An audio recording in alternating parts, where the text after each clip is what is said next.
Bruno K yasisinkanye Bobi Wine kana tasobya teri nsobi tugenda kukwata Bruno essaawa eno kakati Crystal Panda buli wolwawo naawe okutukolera ya akantu oyongera ku shining sa Bruno K kuba tulaba kati buli kifaananyi kivaayo kyanjawulo olwafunye ssente okuva eri abantu ze bamuwadde tugenda okuddayo mulamu bifaananyi ng'ali ne Bobi Wine era nalabye nga amubuulirira mu kkaawa engeri gye bakwatamu abantu manyi Bruno K essannyalaze lyabadde lingi we yabadde ku mutimbagano era naze nembi batemera ng'okubeera n'abantu emitwalo 3.5 oyo abannamboole mulamba nga bakulaba likes zabadde sima miliyoni 24 abantu babadde bangi era nga wootuma abantu abamu bakikole ne waba ayina erinnya ne waba ayina abantu nga kiyinza obutatuukawo okuleka nga tuli batukirabyeko so yo Bruno ow'essannyalaze era ogenda kumutuwaakaawo mu ddoboozi nga Bobi Wine yamutendereza essannyalaze lye yamulabyeko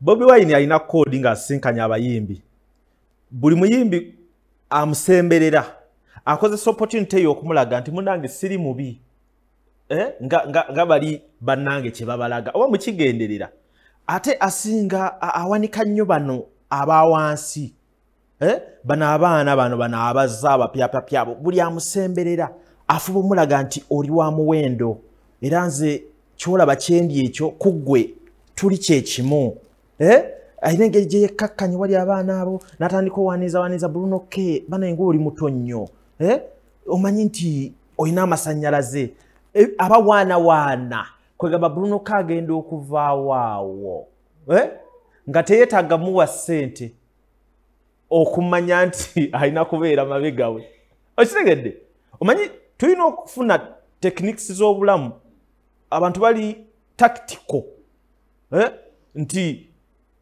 gwosobola okukiteekamu ssente okuwangula omutima gw'omuntu naye ng'omulala yajja kuzanyira ku bwongo bwa muntu kubanga ku lunaku lulala ate Bruno K asobola okukuba essimu n'amubula okufuna ekyo jagamberewo nga mukimanyi nga muzibu wa kufuna naye lwamuguddeko n'amuteeka wali kati nakino katukijje mu ddiiro Bruno K walangiridde nti manager Roger ye manager wo wabyogedde ku live zo wagambye nti omaze ebbanga ng'oyimba naye nga tofunanga manager Roger n'otugamba nti yasazeewo kubanga kwatako music wo afuke profession kati okola ki ne Jeff Kiwa Bruno K tugende tusobisaawo eno kati ogenda kuddawa abo be wagambye nti manager wo ye manager Roger aba manager Roger aba Jeff Kiwa okategedde ako Bruno K lwaki tewayise na manager wo otubuzaabuza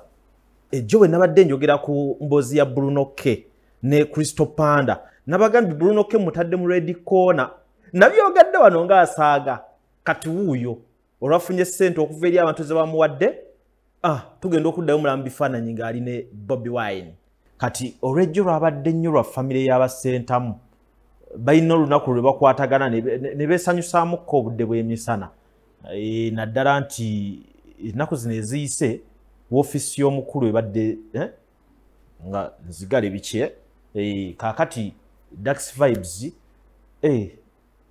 producer nga wayagadde mangu okulaba mukyala wa Dax Vibes wagwan kati mukyala wa Dax Vibes mumulengedde omuto Dax Vibes Bugembe mukyala we ye mumulengedde yoyo omulungi atuzaalirwa omwana era naye mu bya family kati waali nnyo naye alimu olubabi oba kyenda bakimulaba bulengera babi ne Dax Vibes alabika inspiration erimu mukulu we Bobby oba ndabira ddala mukyala waffe aviira ddala eri era waba tava eri alina okuba nga abuuka boda which is okay buli muntu ne kyayagala kuba birimu obusobozi tojja kubeerawo ogambe nti njagala omukyala nga Babi.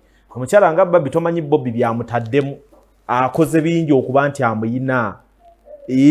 Teweegomba bifaananyi biba bikolwa. Kakati ne Dax Vibes mu kifaananyi azze. Sike kavubuka kalina endongo kati ng'alina n'ekivulu mu gw'omunaana. Kati awo tuli. Kwegamba bikolera ddala nga mukulu we. In fact mu kino ekifaananyi tuyige nnyo okukola ebintu bye basobola tulabirako. Kati nga nze wano nga nkeera ne mukyala wange nga nkuumakaawo nga nkola kiba kitya. Anti tukoppa bakulu ngeri gye bakola mu bintu. Byebyo ebyabadde ku One Love Beach ebusaabala era ndowooza mubifunye nga bwe biri. Kabadde kaseera ka kunyumirwamuko gabadde masanyu mmeerere naye nga kyabadde nnyo ku famire y'abasentamu yadde omuntu ajja tubuuza nti nga Chairman Nyanzi simulabyewo ne Eddie yawe. Abantu bali bize kati tutwale nnyo bano abaaraga nnyo. Era olaba nti mu byaraga ne Eddie yawe tatera kubeera nnyo mu kyabano kye bakuba. Bano babeera mu byabwe. Kati tutwale nnyo bano. Asitamu abalabyeko ne Banjoman yabaddewo. Kati oba okyabanja ki? Byebyo. Baby Gloria olunaku lw'ejjo twamweyongeza era ye akyatendereza omwami we. Taswala kwogera ku mwami we.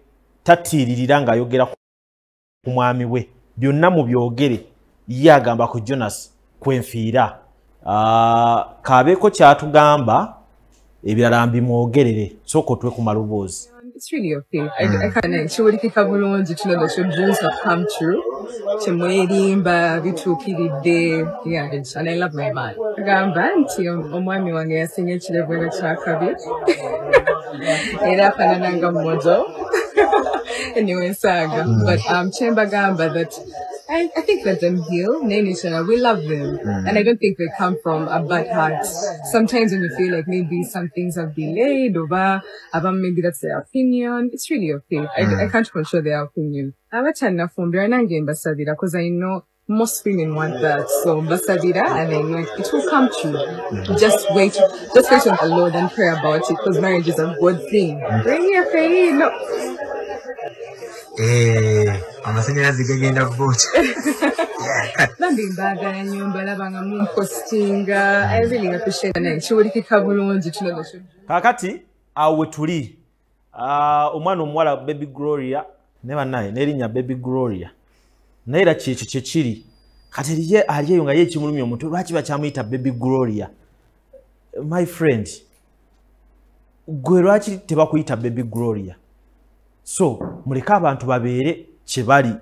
Kati omwana ono w'obuwala ku myaka gye, mujjukira bwe nambalaga nga ekitooke ng'akutte ejjambiya ayunja ettooke nga naye taata yalina okujja ataase ng'alinga ng'alwana n'ekitooke. Kati nno ensonga yamaze n'azitugamba ye tamanyi kufumba local foods. Ate buli mmere asobola oginnyollerera lwaki teyagiwa budde kugifumba. Nti ekisooka ebinyeebwa ebyo bireta heartburn. Bireta ekikeeto. Can you cook? Yes, I can. I'm a great cook. What are you best at when it comes to cooking? Kwasifumba nyo bintu biri traditional. Ne ebintu ebiri gourmet. Ngetya abantu bajibuulire. Pasta, lasagna, no muchere. Pasta. Ge macaroni mama. Lasagna chechi mama. Era nago galinga baji baking. Okay. I don't know. Jajo kufumbira. Osobola ofumba oluwombo lw'embuzi. Oluwombo sinnaluyiga. Okay. Kasete bannadumanja. Ebinyeebwa bimuwa ekikeeto. Okay. Something like heartburn. So ebi nabiwona amatooke gamuwa heartburn, nabiwona. Okay. Kwegamba buli ekizibu kimuwa heartburn. Omanyi oluusi tuyingira mu bintu by'abantu naye nga tetumanyi nsonga ntuufu lwaki maama asobola okuba omusanyufu nti omuvubuka atutte muwala we na lwaki omuwala musanyufu nnyo okuba nti ono ye muvubuka antutte. Omwana yagambye nti omusajja gw'ayina afaanana taata we. Kitegeeza taata we aba agumiikiriza omwana oyo ku kyonna kyali n'omuvubuka yasalawo nti atutte ekyo. Kati maama ye aba alina okuba omusanyufu kubanga abasajja b'ennaku zino tuli baganda nnyo. Osanga omusajja ng'ali ku mwana w'omukazi aggyeyo kalakita ziri ez'abasajja bali ab'omu gy'ekyenda n'abamazzi gookya ndya nnyige akati kono tebikola kati tusobola okumanya love eri omuko mu lujja so kati mama muleke yeyagale baby Gloria muleke yeyagale tubaagalize okitegeera naffe tusobola okukola ki okufuna mu mbeera eyo engeri gye nyina Dr. Kuruthumu enkya nja kumuba waakabereko naye kyayogera ku Girl Child omanyi ye sekita yeeyo ebya baby Gloria katusobe tubikomya mu kubalaga akaweta ebisingawo tujja kubanga tubiraba kale nze lujja mwebale kugoberera nsonga amanya nze Nsuuga Mustafa nkola ne Al Hilal Holdings Uganda Limited tuli bakozi ba biodigester wamu n'okuzimba okwenjawulo so olwaleero tuli waneeno nga tuli nkola biodigester ekyenjawulo ekiriwo nti yo eri mu basement wakati okusinziira nga bulijjo abantu mu kiraba ti eno parking lot so eri wansi eri parking lot eri mu basement leero tukoze size y'abantu 5 ng'era erina capacity okusavinga ekizimbe kino kyonna nga wekinaabeera waneeno ng'era emigaso gya bulijjo gya biodigester tebagenda kunuunamu atwetaaze ku namba z'essimu 07017669992 ne MTN 0789224230 enamba ezo zonna kweziri ku WhatsApp. Peter Ali Moses, marketing manager wa Tete Business Solutions. We deal in printing, branding and general supplies. Tukola signages, tukola corporate wear uniforms n'ebintu bingi. Bino byonna bye mulaba mu dduuka zino samples. Buli kyolaba kyonna tulina stores tukola bintu bingi n'abasinga bamanyi tukola printing and branding only. Naye tukola bingi tulina departments ezirimu civil engineering, ezirimu installations, mechanical installations n'ebirala. Tuli located at Lighthouse Arcade behind Charm Towers C12 era bw'otuuka ku C12 obupande waffe bwonna oba obulaba. Richto Boutique wano ku Kamukamu Plaza Entebbe Road Kampala bayina engoye okuva e UK ez'abaami n'abakyala bayina diapers oba ziyite pampers okuva ddala ku mwana azaaliddwa paka ku muntu omukulu engatto z'abakyala n'ebyokwewunda mujje wano ku Kamukamu Plaza first floor F46 oba osobola okugiyita FF46 nga we litimbiddwa ku mulyango gwalyo. Logical Construction Company tulina abakugu b'enjawulo. Tulina nga onalaba nti tulina ba architects, tulina ba structural engineer, tulina ba painter, tulina ba electrical. Onatuuka ewagulu jasanga nti slab etwagitaddemu pipe z'amasannyalaze tetwayise balala. Feke nnyini n'abantu baffe nga bwe tukola fe abakuzetya abakyekoledde. Kwegamba logical emirimu gye tukola gono tukuba plan. Mwekyo ne tukola electrical ebyamasannyalaze, ne tukola plumbing eby'amazzi, ne tupaintinga, ne tukola interior designing, landscaping ebya compound ebyo byonna Logical Construction Company tubikola sebo. Amanya gange bapita Aidemba was Brenda basa wa Little Birds School elisangibwa wanene Nansana Kyebando mu Nsumbi. Tuyina mixed day and boarding abasula wano n'abadde waka.